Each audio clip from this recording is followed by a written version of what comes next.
Onde eu observo que as pessoas mais erram nisso? Primeira coisa é achar que vai estudar um artigo científico sobre o assunto ou vai ler um capítulo do livro e, com isso, vai ter a capacidade para atuar, para resolver o caso clínico. Não vai. Esse é um componente que você precisa, que é o conhecimento teórico. É o conhecimento da teoria. Mas você precisa do conhecimento prático, que vai desenvolver a habilidade para resolver o caso clínico.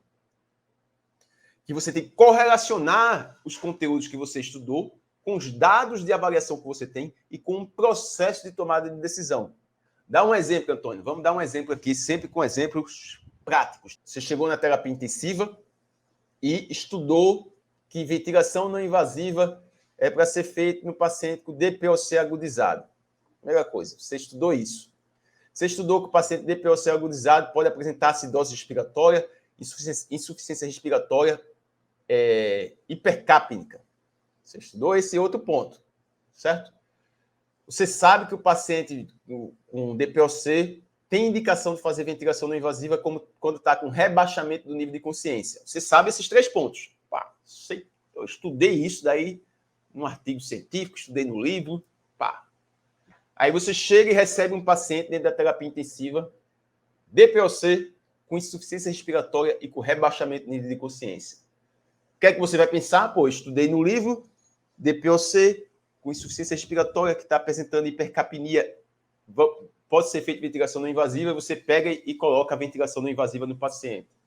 Depois de 20 minutos, é colhido uma gasometria, o PaCO2 está lá em cima. O PaCO2, que estava em 50, agora está em 65. E o paciente piorou da acidose respiratória. Aí você, pô, não está respondendo bem, vamos entubar o paciente. O que é que faltou? Você teve o conhecimento teórico, mas você tem que ter um processo de tomada de decisão.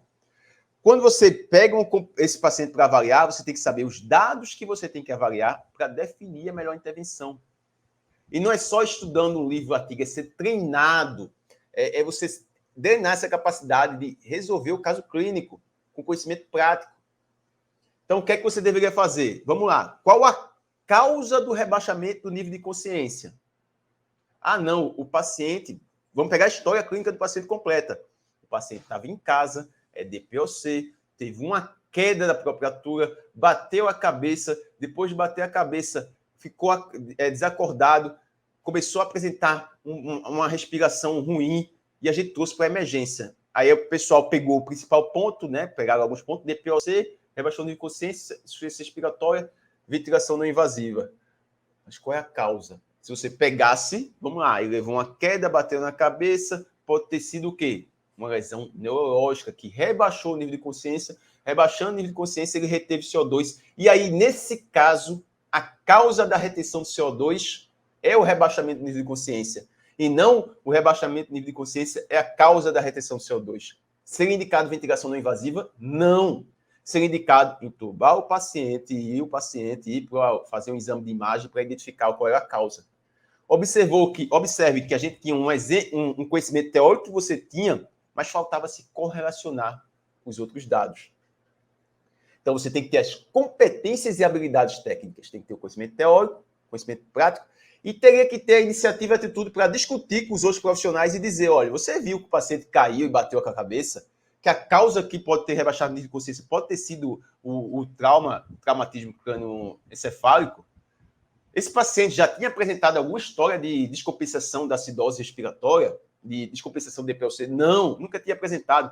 Esse paciente tem ausculta com o Bloch-Spar? Não tinha. Então, olha, esse paciente pode ser que ele não está com insuficiência respiratória por causa do DPOC, mas sim está alterando a ventilação por ter tido um rebaixamento do nível de consciência. É complexo. É quando você não sabe o caminho que tem que tomar para avaliar um paciente. Tem que tomar para tomar a decisão. Quando você sabe esse caminho, quando você sabe esse processo de tomar a decisão, fica muito mais fácil. E precisa de ter esse conhecimento teórico, precisa ser bem aprofundado. Você só consegue tomar a decisão se tiver o conhecimento teórico bem aprofundado. Mas precisa também ter o conhecimento prático, iniciativa e atitude para avaliar o caso concreto e definir a intervenção. E por isso que muitas vezes eu falo que na pós-graduação não vai ter isso, na graduação não tem isso. Não tem, porque vai um professor dar um assunto, outro professor dar outro assunto. e não se correlacionam os conteúdos para gerar essa capacidade de avaliar e definir o caso concreto. Então, se você, para ter a capacidade de avaliar um paciente dentro da terapia intensiva e atuar com segurança, tem que vencer esse inimigo de ter a capacidade de identificar em você quais são as suas dificuldades e correr atrás de corrigir. Então, vence o inimigo do ego, de você não querer atrás de corrigir esse problema. Vence o inimigo de você identificar suas dificuldades e correr atrás de corrigir, gerando as competências e habilidades para gerar a melhor intervenção dentro da terapia intensiva. Porque do outro lado, tem um paciente, tem uma vida, e você, fisioterapeuta, modifica o desfecho do paciente.